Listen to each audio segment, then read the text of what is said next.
कौमी असम्बली में अरकान पार्लियामेंट की तनख्वाहों और अलाउंसेस में इजाफे से मुताल्लिक बिल कसरत राय से मंजूर कर लिया गया। अरकान असम्बली की तनख्वाहों में इजाफे पर अपोजिशन ने एहतजाज किया।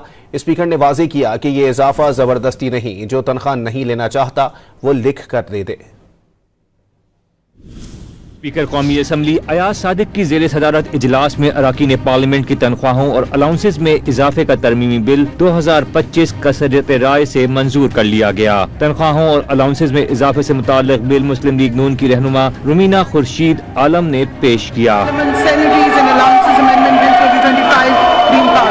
इजलास के दौरान अपोजिशन ने एहतजाज किया और नारे लगाए, ताहम कानून साजी का अमल जारी रहा। अपोजिशन की जानिब से बिल पर एहतजाज किए जाने पर स्पीकर ने वाज़ेह किया कि ये इजाफा जबरदस्ती नहीं, जो इजाफी तनख्वाह नहीं लेना चाहता है वो लिख कर दे दे, उन्हें नहीं मिलेगी। आप लिख के दे दीजिए, आपको तनख्वाह नहीं मिलेगी, लिख के दे दें, लिख के दे दें अफरीदी साहब, जो नहीं लेना चाहता लिख के दे दें, नहीं मिलेगी। आजम साहब मैंने ये ऑफर कर दिया है, जो तनख्वाह नहीं लेना चाहता वो लिख के दे दे, हम बिल्कुल ले दें। अपोजिशन की जानिब से बिल की मुखालिफत में एहतजाज किया गया। कौमी असम्बली में कायदे हिज़्ब इख्तलाफ उमर अयूब ने कहा, मुल्क को आगे लेकर जाना है और नौजवानों को मौके देने हैं तो रूल ऑफ लॉ लेकर आए। मुल्क में बेरोजगारी और महंगाई बढ़ चुकी है। इस मुल्क को आगे लेके जाना है तो इंस्टीट्यूशंस को स्ट्रॉन्ग करें।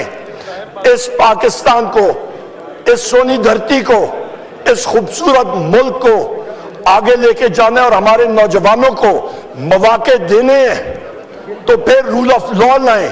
आज हमारे मुल्क में लार्ज स्केल मैन्युफैक्चरिंग खत्म है, नेगेटिव है, आपकी इंडस्ट्रीज आपकी बंद है, आपकी बेरोजगारी बढ़ रही है। इससे कबल वजीर आजम शहबाज शरीफ ने गुज़श्ता दिनों अरकान पार्लियामेंट की तनख्वाहों में इजाफे की मंजूरी दी थी, जिसका इतलाक 1 जनवरी 2025 से होगा।